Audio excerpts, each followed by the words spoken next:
Hello and welcome to another Mordian Mondays. This is episode 77, and this week, guys, it's been a bit of an interesting one. So I haven't been able to get as much hobby stuff done as I wanted. In fact, everything that I've been able to do hobby-wise is in front of you, and this is over the last 2 weeks. I know, really bad. I've managed to build and base coat 6 heavy bolters and 4 extra sergeants, 2 extra boxcasters, and 15 riflemen. This is all part of, converting over from metal Mordians to plastic Mordians so that I can go to tournaments without worry about chipping all my models to death.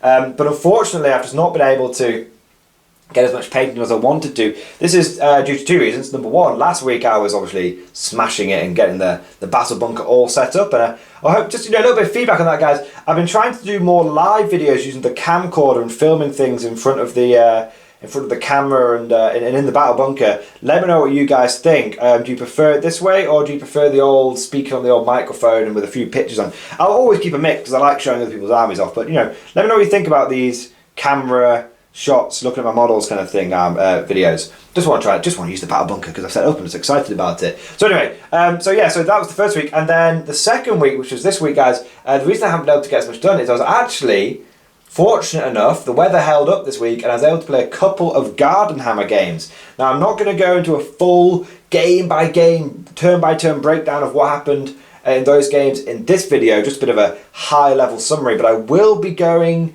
into a lot more detail in a video later this week, almost excruciating detail, and going through the differences between the theory hammer and the battlefield experience, because it's all well and good theory crafting these ideas, but when you put, the only way to test them is in the fire of battle. And let me tell you guys, it has felt so good rolling some dice again. This felt so good rolling dem bones. I made a lot of tactical mistakes in the games. It didn't matter too much. Both absolutely fantastic games, but it just felt good to be rolling dice again. And slight real talk for a moment, guys. I guess you don't always realise how much the old lockdown, the old COVID situation's been affecting you until you get a little bit taste of that freedom, and being able to have a few Warhammer games in the garden and being able to go into the local games workshop and pick up some bits and some paints and not have to wait a week for them to be delivered. It felt so good. So I'm keeping my fingers crossed, doing my best to obey the rules and do everything properly. And hopefully, from a UK perspective, hopefully we'll be able to get some proper games soon. I believe in 2 weeks' time, I'll be able to have people inside. Not loads of people, just one person inside. But that'll be good. That'll be enough to get some battle reports and some practice games in the old battle bunker. So fingers crossed. Hopefully the UK plan continues as it's meant to. The UK lockdown plan. Anyway. So, quick high-level overview of those 2 games that I played. One was against a semi-competitive AdMech force, and one was a game against a semi-competitive Blood Angels force. So we're not talking top-tier competitive, but we're also not talking bottom-tier fluffy bunny lists. We are talking lists which have got good bones behind them, good base, run by 2 experienced players who knew their armies, have been playing their armies for several years, and with good tactics and fundamentals going into the game. So we're not talking Dark Elder just yet, but hopefully I'll be able to get a game against them soon. And we're not talking White Scars or anything like that at the moment. But it was 2 solid lists. 2 lists that if you went to an event with them, you would be confident that you would place in the top half.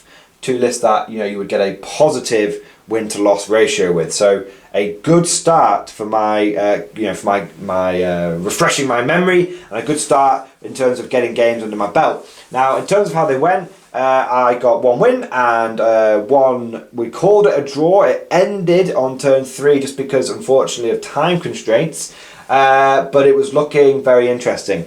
Headline, guys, we'll go into it a bit more, like I said, late in the week. Keep an eye out for that video. Headline. In both games, it was looking like in the first game, I was definitely I took 90% casualties, managed to eke out a win, 81 points to 68 points.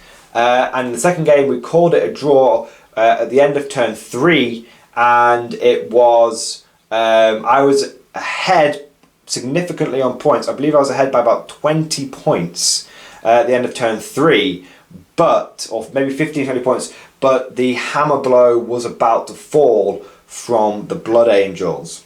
So we called it a draw because whilst I was ahead at the time of ending, it would have come down to the wire.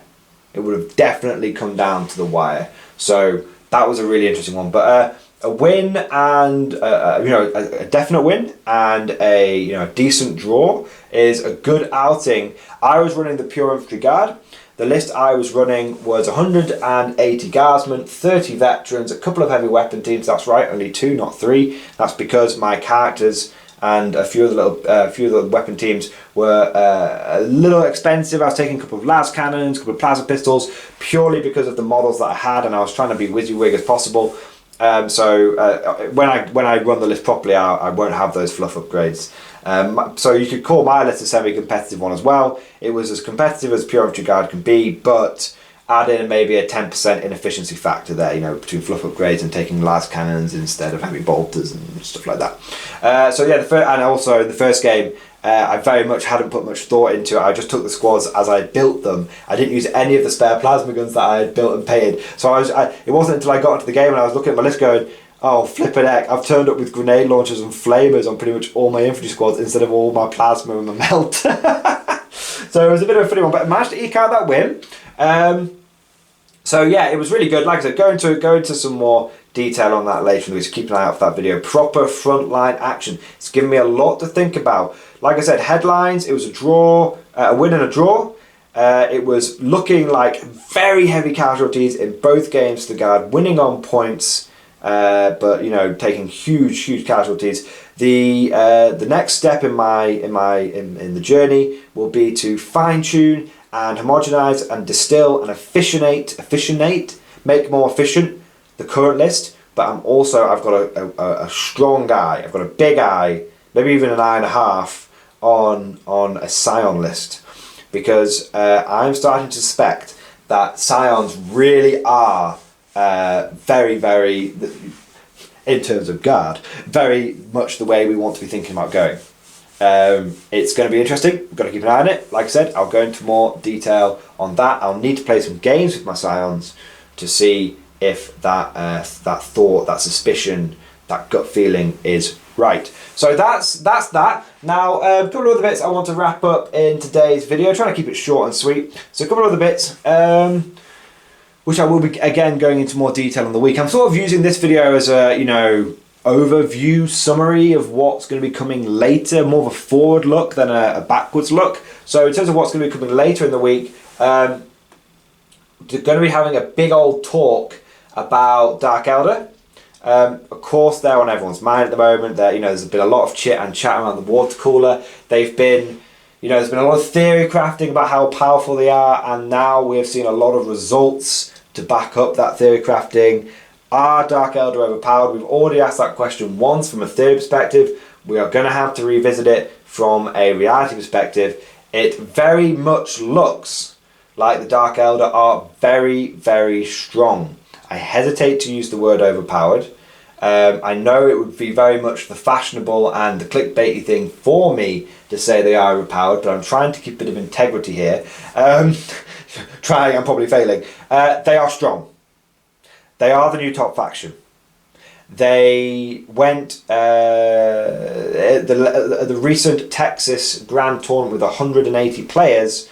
The top 5 spots were taken all by Dark Elder. Okay, I believe maybe the top 8 spots were all Dark Elder. Or I think one was Eldari Soup, but the vast majority of the points were Dark Elder, were Drukhari. So they are very strong.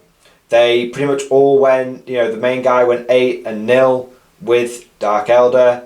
The other people that lost, that went 7-1 and 6-2, basically only lost to other Dark Elder players, apart from one guy who turned up with an AdMech list specifically to beat Dark Elder, but he had full on tailored for it. Dark Elder are strong. We're going to be looking at some tournament results. We are going to be breaking down the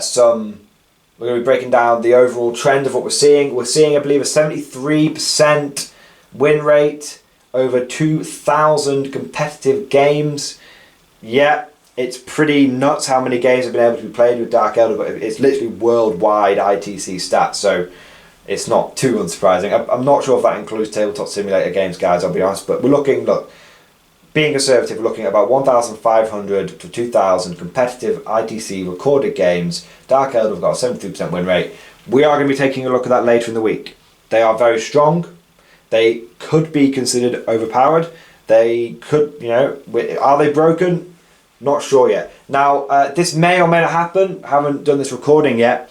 But if possible, we will be getting Johnny on. Johnny's my brother. He has his own channel, Scholar Progenium. Go and check it out. If I don't link it down in this video, literally type it into YouTube, Scholar Progenium. It's his channel. He's got about 1,000 subs, and he covers all Dark Elder and Blood Angel stuff. And the reason we will be having him on is because he has a Dark Elder army. In fact, he has a Dark Elder witch cult army with lots of reavers, witches, and raiders. And it is a pretty tasty army. It's not dark technomancer bullshit, but it is a strong army. And he's got some opinions on the old Dark Elder. He's been collecting it pretty much, you know, end of 8th through 9th. And yeah, we'll hopefully have his perspective on it. He will obviously be in the position of defending the Dark Elder and you know, saying what's good about them and are they overpowered or not. And I will obviously be on the other side of the fence, saying whether, you know, I think they probably are overpowered. But we will try and put the video together. If we don't put it together as a joint Voxcast, don't worry. He'll cover his bits on his video, and I'll cover my bits on my video. So I think that's everything for this week. I hope you guys have enjoyed this video. Let me know what you think about the first, you know, recording the models and the battle bunker thing.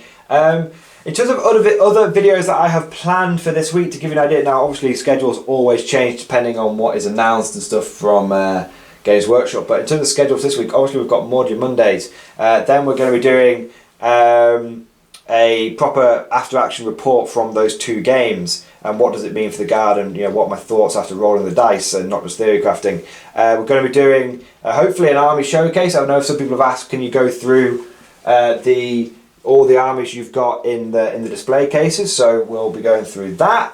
And then we'll be doing a like a guard tactics video. More than likely going to be looking at hydras, and then I'm not sure, I've got it planned, but there's another video that I'll probably be doing this week as well. The army showcase is probably going to be on a Friday, guys. Have a nice casual end to the week, and then Dark Elder video and guard tactics videos will be, you know, Tuesday, Wednesday, and Thursday. Hope you guys, hopefully that's exciting. Let me know if you, let me know what you think. Let me know what you want to see. Of course, I'm always open to new suggestions on the channel. One thing I would say is, now that I'm going to be able to get more games in, the plan is to move away from doing so much theory crafting.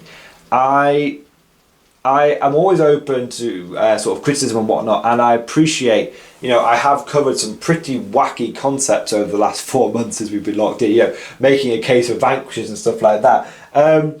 But you know, hopefully we'll, you know, now that lockdown is coming to an end in the UK, at least it looks like it is, we're going to be moving away from theory crafting, and the plan is, even if I don't do too many battle reports, the plan is to get as many, hopefully we will be doing lots of battle reports, but it's not always possible with, you know, time, and you've got to get people over and whatnot. But the plan is, even if I don't do battle reports, I will be doing lots of after action reports. So taking pictures of the game, give you of the armies that face off against each other, and then going through turn by turn what happened in those games. So it won't be like a proper battle report, but it'll be more of a, you know, reports from the front line kind of thing. Let me know what you think. Let me know if that sounds like a good idea. It will allow me to get lots and lots of games in, and then I can record, you know, every so often as well, the battle reports. Let me know what you think. Hope you guys have enjoyed this video, and of course, I'll see you guys next time.